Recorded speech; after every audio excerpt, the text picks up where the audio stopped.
नमस्कार। आप सुन रहे हैं गीता संवाद।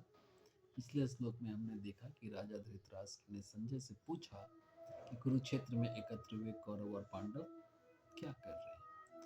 आज हम आगे बढ़ेंगे और देखेंगे कि संजय धृतराष्ट्र को व्याख्यान करता है कि कुरुक्षेत्र में क्या हो रहा है। ठीक है, तो आइए सुनते हैं अगला श्लोक। संजय उवाच दृष्ट्वा तु पाण्डवानीकं व्यूढं दुर्योधनस्तदा आचार्यमुपसंगम्य राजा वचनमब्रवीत्।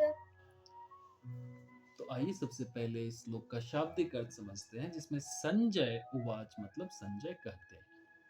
संजय क्या कहते हैं कि तब राजा दुर्योधन, यहाँ पे संजय दुर्योधन को राजा कह के संबोधित कर रहे हैं, क्योंकि राजा कौन है? धृतराष्ट्र है उस समय, और युद्ध क्षेत्र में कौरवों की तरफ से राजा है दुर्योधन। ऐसा संजय कह रहे हैं दुर्योधन को राजा कह के संबोधित करते हुए कि राजा दुर्योधन ने पांडवों की सेना की युद्ध के लिए व्यवस्थित होकर जो खड़े हैं, उसको देखकर अपने आचार्य के पास जाकर ये शब्द कहे। अब क्या शब्द कहे ये हम आगे के श्लोकों में देखेंगे। बस इस श्लोक में ये कहा गया है कि दुर्योधन ने आचार्य द्रोण के पास जाकर ये शब्द कहे। तो पहले कुछ संस्कृत में प्रयोग हुए शब्दों का मतलब समझ लेते हैं और फिर हम लोग इसके आगे इसका आशय समझने की कोशिश करेंगे। तो इसमें पहला शब्द है दृष्टवा, मतलब देख कर। तो दुर्योधन ने देखा है?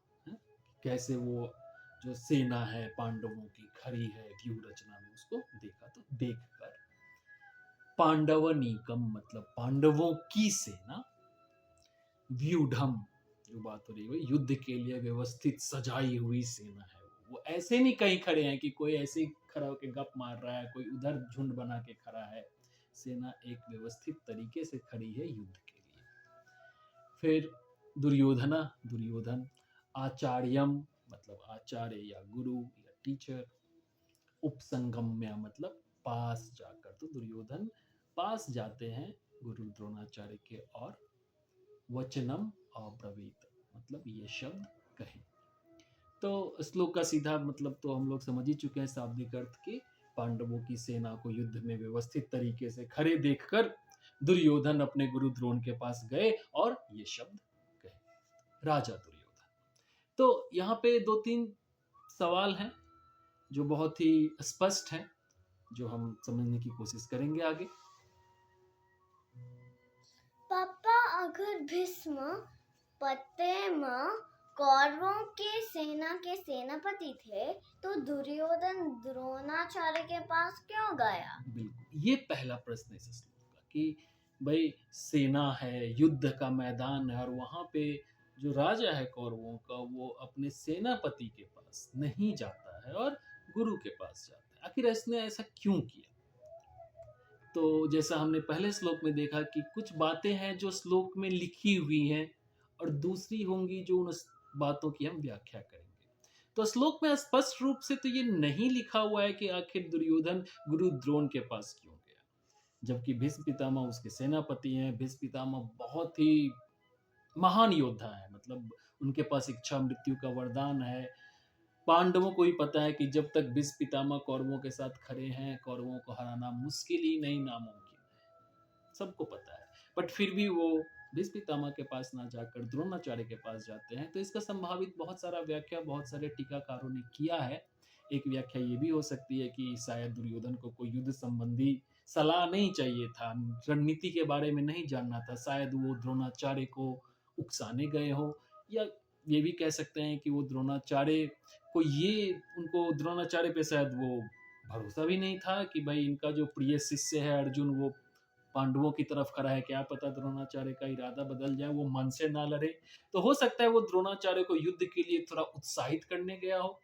तो शब्दों का यहाँ पे गीता में हम यही देखेंगे कि शब्दों का बहुत ही एक अलग ही खेल है और हर शब्द का एक बहुत ही अलग ही मतलब और कई मतलब निकाला जा सकता है।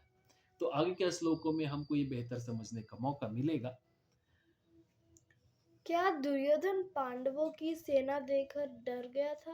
हाँ, अगेन ये भी एक अच्छा अनुमान है, हो सकता है ऐसा मान सकते हैं कि दुर्योधन डर गया हो, भयभीत हो गया हो। लेकिन कुछ टीकाकार ये भी कहते हैं कि हाँ, डरा नहीं होगा तो चिंता तो अवश्य ही मन में उत्पन्न हुई होगी कि भाई सामने इतना विशाल सेना इतने अच्छे तरीके से खड़ा हुआ है।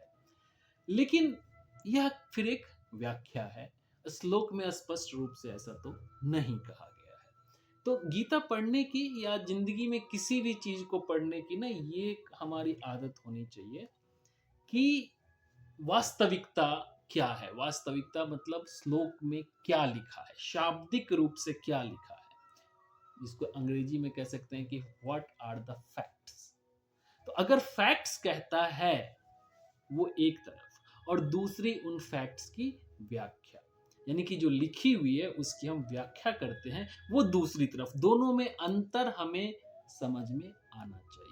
और यही प्रयास हम गीता के बाकी के श्लोकों में भी करेंगे और जीवन में भी ये प्रयास जरूर करेंगे। लेकिन अब इसको हम अपने जीवन से जोड़ते हैं और तुम दोनों से फिर हम एक सवाल पूछना चाहते हैं।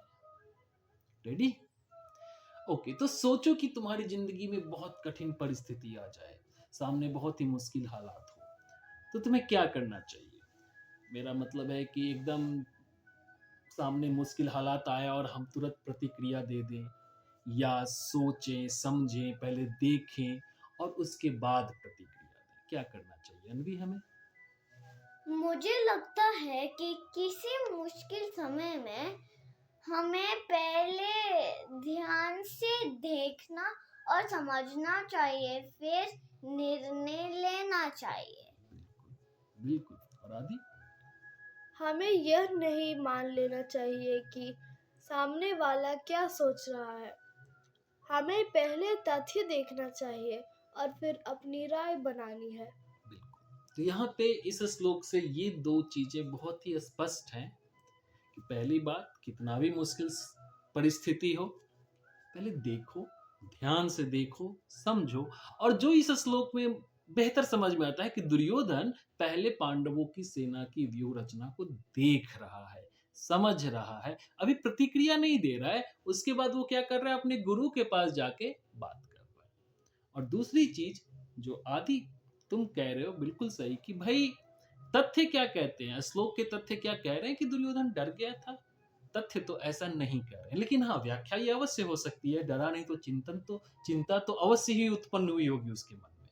तो एक ही श्लोक के दो मतलब तुम दोनों ने समझाए मुझे। जैसे अनवी कह रही है कि पहले परिस्थिति को समझो और आदि कह रहा है कि तथ्य और व्याख्या में अंतर रखो, तथ्य अपनी जगह, व्याख्या अपनी जगह। तो हमारे हिसाब से तो गीता पढ़ने का यही सबसे सुंदर तरीका है कि हम तथ्य और व्याख्या में अंतर भी समझ पाए। और अगले श्लोक में हम विस्तार से देखेंगे कि दुर्योधन अपने गुरु के पास जाके क्या बात करता है और उसके शब्दों से हमें उसके सोच की, उसके दिमाग की एक बेहतर झलक मिलेगी। तब तक प्रश्न पूछते रहिए, सीखते रहिए और एक एक श्लोक के साथ आगे बढ़ते रहिए। नमस्कार।